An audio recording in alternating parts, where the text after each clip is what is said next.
Hello there. Are you coming to YouTube for anorexia support and you're seeing some things that run counter to what you're trying to do, which is eat unrestrictedly and rest for a prolonged period? In fact, you're actually getting some mixed messages from the internet. Well, I'm in the same boat and I want to try to help clear things up for you. So stay tuned, watch the video, like, subscribe, peace.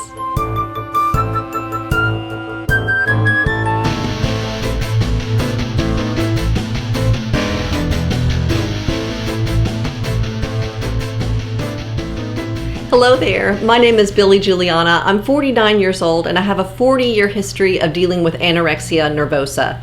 And I'm currently following the recovery methods propounded by Tabitha Farrar, Kayla Rose Katecki, and Elisa Orris. And as is customary, I'm going to remove my glasses because the glare is a little distracting. So I might be squinting a little bit because I can't see the camera, but we'll just deal with it. Thank you for coming to my channel. If you're new, I welcome you. And if you're returning, thank you again for coming back. And I want to jump into today's topic, which is hearing mixed messages in recovery. I have turned to the internet to find my recovery resources. The people that I just mentioned, Tabitha Farrar, Kayla Rose, and Elisa Orris, are all influencers on the internet who are preaching unrestricted eating, unsuppressed body weight, and rest for a prolonged period in order to rewire our mindsets, which are anorexically entrenched, and to get to a place where we eat unrestrictedly for life, don't worry about our weight for life, and then only exercise for comfort. And that means a lot of rest up until the point when we do reintroduce exercise. This all resonates with me because all the other treatment that I've tried, over 40 years of trying, has been restrictive. It's always been based at bottom on a meal plan, on reaching a target weight, and then titrating my food to maintain that weight. And it's never gotten me out of the restrictive mindset. It's never gotten me free to eat like I really want to eat. If you think about it, if you're coming from a starved background, you really just want to eat loads and loads and loads of food. So the idea of unrestricted eating makes a lot of sense to me. So does rest. And then the idea of unsuppressed body weight, that one's a little tougher to take because, of course, I've got an anorexically entrenched mindset. And so it's going to take a little while to rewire my mindset to let my body go to the weight that it is comfortable with and not have me say, you need to weigh this, or have some doctor on a chart tell me what I need to weigh. My body's going to figure that out. So I'm still working on rewiring that, but I'd like to get to a place where I just don't care what I weigh. And that's part of the end goal of these methods of recovery that Tabitha Farrar and Kayla Rose and Elisa Orris all propound. Now, if you're on the internet getting your resources for recovery, you need a lot of support through all of this because rewiring all this mess in our brain is going to take a long time. And so there's going to be a lot of times when we're very fearful and we feel like panic is coming on. So we run to the internet and we go and we find content on the internet that does deal with the methods of recovery that Tabitha Farrar and Kayla Rose are propounding. But within that content, there are mixed messages. And even my own coach on her website has a couple of podcasts that are contradictory to what she is advocating. And I actually have asked her about this. I've said, you have a couple of interviews with doctors on here, and the doctors are saying things that run completely counter to what you're advocating. So what's the deal with that? And her answer to me was rather vague. And I think it's because she owed a duty to the doctors that she had invited to talk to her on her podcast, to respect their opinions, and also to pay homage to the medical community. But in essence, what was said ran completely counter to the unrestricted eating for life methodology. And here's an example of what I'm talking about. When she was interviewing one doctor, this one doctor was saying unrestricted eating, or eating loads and loads of food for a prolonged period of time, will make you sick or has the potential to make you sick. She claims that she had people coming into her clinic who had stuffed themselves with too much food for too long, and now they were facing cardiovascular disease and diabetes and obesity and all these sequelae from overeating. She was also saying that edema in recovery, that is water retention, is actually not a sign of healing, that it is deleterious to the body, and that it is something that a medical doctor needs to look at and to treat, perhaps even put you on diuretics for. And I was hearing this and I was like, good God, this is completely whack. This is going completely against what my coach is actually telling me to do, which is stuff myself with loads of food because my body wants that much.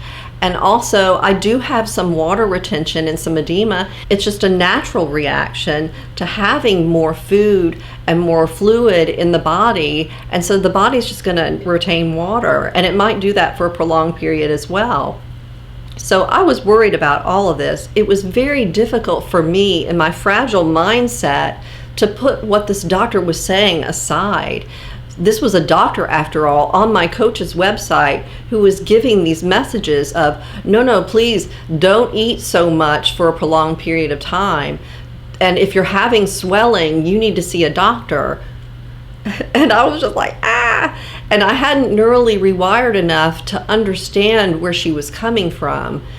I hadn't understood for myself that, look, in my case, I'm coming from a starved background. I'm coming from a background where I have starved and tortured my body over a span of 40 years. And so what she is saying does not apply. I need to keep the message really clear. I have to have my path really, really clear. So this obfuscation and these mixed messages that are coming from even my own coach's website are just going to keep me sick. So I need to learn to spot what isn't applicable to me. And so I want to give you the basic message that in order to clear your path and to get the mixed messages out of the way, you've got to remember that if you're coming from a starved background, no matter what your body size is, if you're coming from starvation and torture over a prolonged period, then yes, you do need to eat to mental and physical hunger, even if that looks like eating 10,000 calories a day, 15,000 calories a day for months, for years.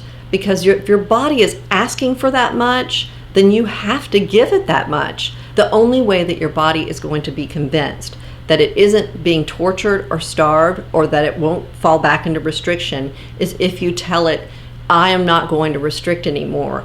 And if you give it enough energy resources for it to say, okay, I'm relieved, I won't send these hunger signals anymore, and I'll slowly pull back on those. And then slowly through time, of course, you won't be eating 10,000 to 15,000 calories a day, but for as long as it takes, yes, you will. So I'm just saying that there are mixed messages. And then even further on the internet, yes, there are so many resources out there that are supportive and that are helpful. And in panic moments, I go to those resources and they really do help. I want to just make that clear. I don't want to badmouth my coach or anything like that. I just want to say that everything is going to be a little bit imperfect, because we're humans and we've all got imperfections, and there are so many differences in our experiences. But if you're coming from a path of starvation, it should be pretty clear that your path to recovery will be unrestricted eating for life, rest, maybe for life, but only introducing exercise when your body feels comfortable. And for me, that hasn't happened yet. And I'm 2 years down the road, so I don't know. And also, no suppression of your body weight. That means you can't control what you're going to weigh. And I may gain 50 more pounds. That may be what my body needs in order to feel safe and secure in its energy resources.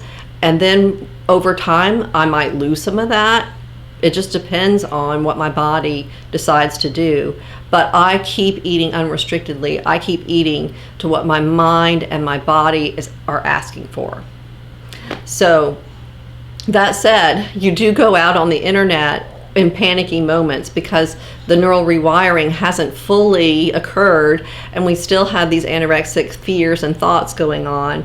And we go to the internet, and there's just so much out there that I want to call kind of crazy. I've seen dietitians who have huge loyal followings, and I've seen fitness industry experts who have huge loyal followings, and they're all saying these things about how macronutrients work in the body. They sound very scientific and very true, and it's very compelling to an anorexic brain to hear these things and think to yourself, oh well, maybe all the calories that I'm taking in, yes, I should eat those, yeah, I'll do that, but I should be eating something a little bit more healthy, or maybe I should do like more 50% healthy food and 50% junk food.